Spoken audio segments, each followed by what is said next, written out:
a topic that I wanted to touch on was the notion of standing up for yourself in a marriage, standing up to a woman.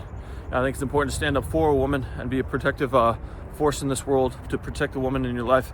And that comes from a lot of different facets of standing up for your woman for emotional security, financial security, and physical security, and not allowing kind of people that are modern day assholes to tell you that it's outdated for men to want to be protective of women. That's a necessity in a marriage.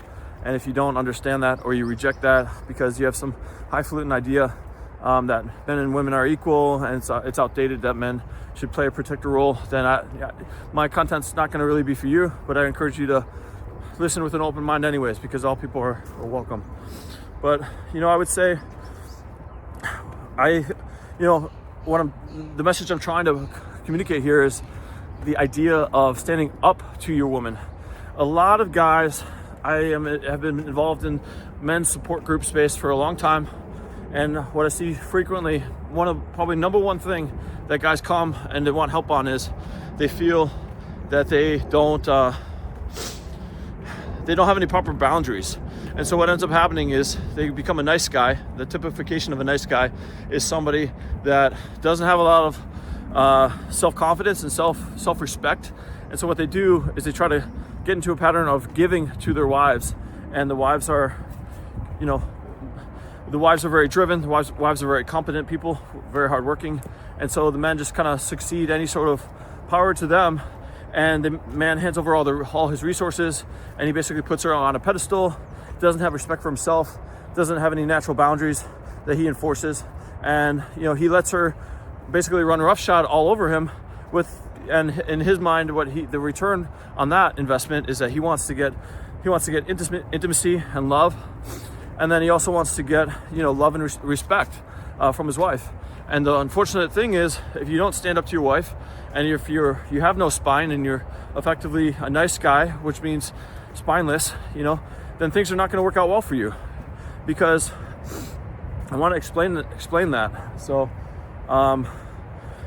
the reason for that is because my core philosophy is that women in a relationship with a man, they want love, they want respect, they want kindness, but they want security. They want emotional security, they want physical security, they want financial security, whatever it is. So in order to get security from a man, they want to know that the man is strong. If let's say you're in this is a stupid example, hyperbole example here, but you're in a bar fight and you have a partner with you, and you could either choose The Rock, or you could choose Kevin Hart. Not to say that Kevin Hart is totally weak, but I think you understand my point here. Who would you want in a bar fight to kind of be with, to protect you? Probably would want The Rock to be there to kick the shit out of whoever you're with in the bar fight. You would want a strong partner. You wouldn't want a weak partner. So what happens in a relationship a lot of times is women feel taking care of a woman requires a supreme effort, to take care of a woman properly and validate her as a person and to love her and make sure she feels cared for at all times. It takes us extreme commitment and a supreme amount of work. And so guys, want to take shortcuts, or guys don't want to put in the effort. But they want the intimacy, right? And so they can often get into the pattern, like I said, of maybe they'll feel like, hey, I'm not getting the respect, or I'm not getting the intimacy that I want in the relationship. Well, let me just start throwing monetary gifts at. Now, that's what I had done in a past relationship, was start throwing monetary gifts at this person to try to, and what it's called is covert contracts. So it's effectively trying to coerce the person without having to put in the work of actually caring about the person. You just want them to view you as a good guy. And so you're giving them a bunch of stuff and providing for them. But really, the underlying thing that they're missing is your masculine frame and your power. And you're not really powerful. You're really just feeling like, hey, I want you to just accept me and like me for who I am, and this is who I am, and that's it. But they're not seeing you. They're seeing you as the Kevin Hart. They're not seeing you as The Rock. And so again, it matters because the woman wants to be emotionally cared for. And emotionally caring for a woman is extremely tricky things, because men and women are like different. Like men are like PCs and women are like Macs. Like it's yeah, they're both computers, but there's like you might be using a Mac and say, I don't know who the hell designed this thing. I don't know how the hell it works. And it's gonna be very frustrating. And so using it is it's always gonna have that level of friction and frustration, because you're not, a man is not a woman is not a man. Our genders are very different. So when you're trying to support a woman, it can be very, very confusing on how to do that. But my overall thought on it, having failed in a past relationship miserably, and getting into the no intimacy cycle, is that a man cannot seek to get validation for his masculinity from his wife. A man has to find his power and his masculinity from himself. If a man seeks validation from his wife too much in that regard, she won't respect him, because she effectively she's dangling the carrot there for his masculinity, and she's going to keep. That's not fair to put that on the woman, and that doesn't work out when you put that on the woman. She doesn't know what to do with that. A man needs to figure out masculinity and identity for himself, and if he fails to do that, then his relationships are doomed to fail, and he'll end up being a nice guy, and a woman will take advantage and walk all over him, and she won't respect him, and she'll actually disdain his very existence, because women disdain weakness in men, because it means lack of security for them. It means that the man's not going to be able to show up for them and protect them and provide them with emotional validation and safety, which is the core component of a relationship for a woman. So my advice in this arena is, I talk about this frequently, men need to lead their own lives, and men need to lead in a marriage. And so by leading in your own life, it's not as hard as we might think. It's difficult, but it's not complicated as you might think. So what you need to do as a man is to become masculine. You need to find your masculine frame and understand masculinity and pursue it.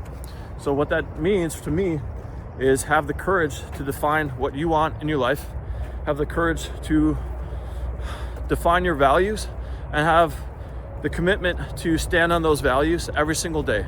So I say frequently on this channel and tell guys all the time, my values are to treat my loved ones with love and respect and kindness, and that is my truth. That is my, I am a carrier.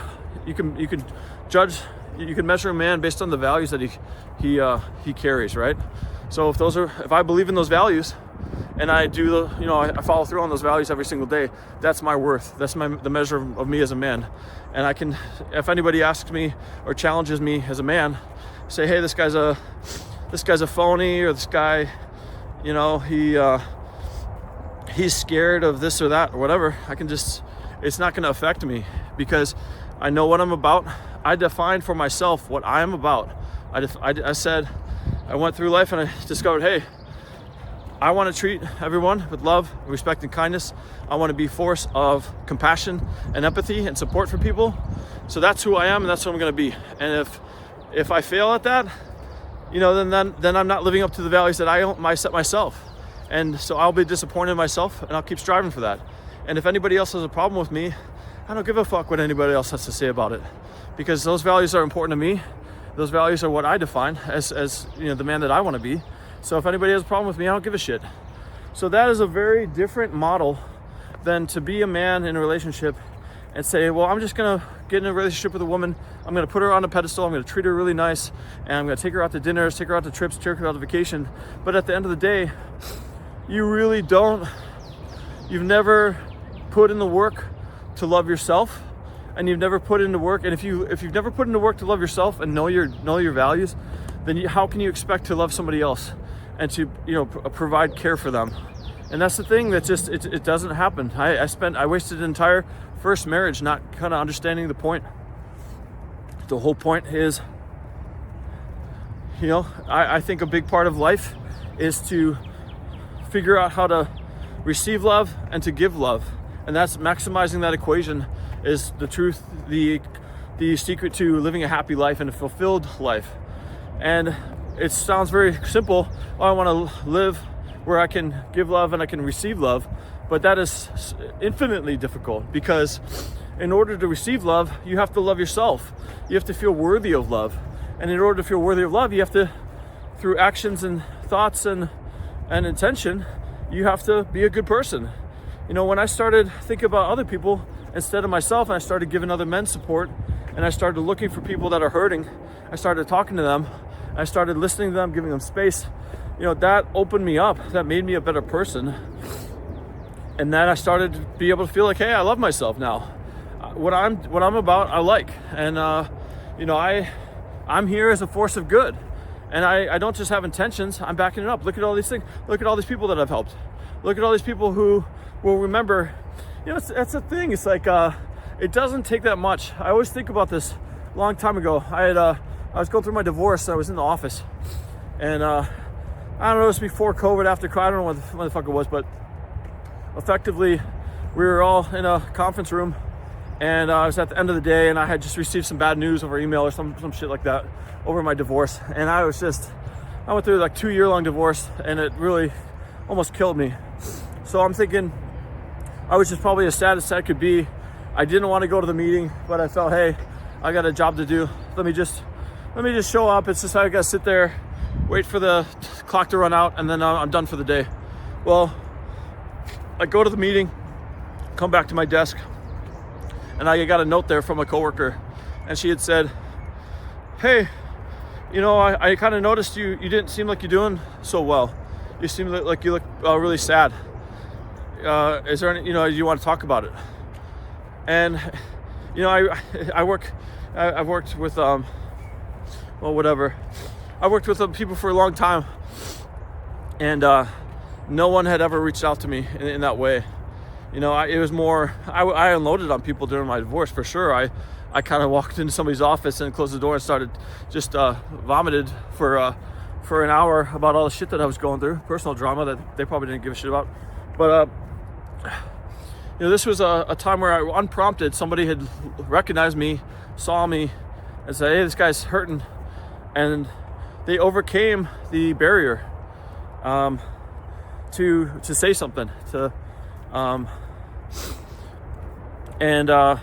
I really, looking back on that now, I really appreciated that.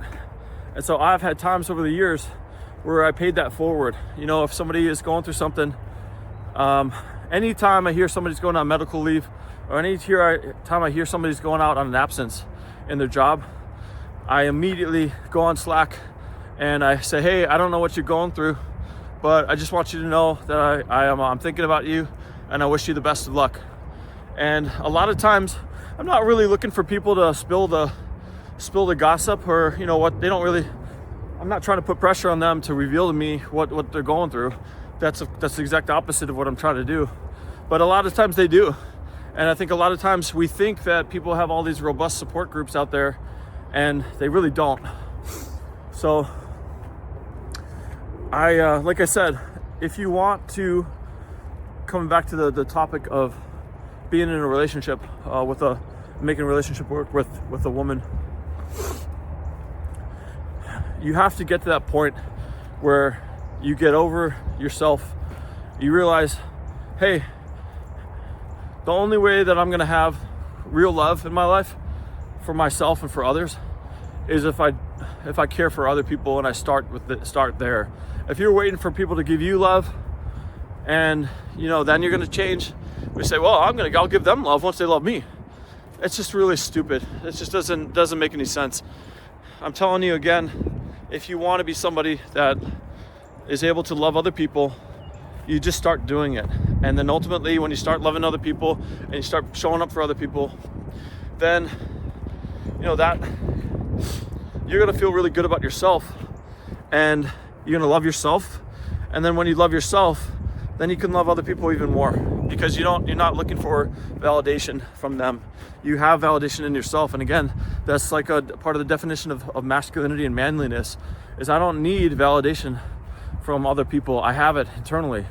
And so a lot of weakness in men comes from wanting women to validate them. And that's where we see a lack of leadership in men, and that's where we see this nice guy behavior where men can't lead in a relationship. They want the woman effectively is stuck in the driver's seat, oftentimes against her will. Look, women are very capable people. I've seen women be extremely intelligent, extremely hardworking, extremely driven. So here's the thing though, is like they can't do it all, and what a lot of guys don't understand is women want a competent man. They want a driven man. They want an ambitious man. They want a masculine, strong man. But a lot of guys just don't understand what that looks like because we've been force-fed this strong, independent woman idea for so long.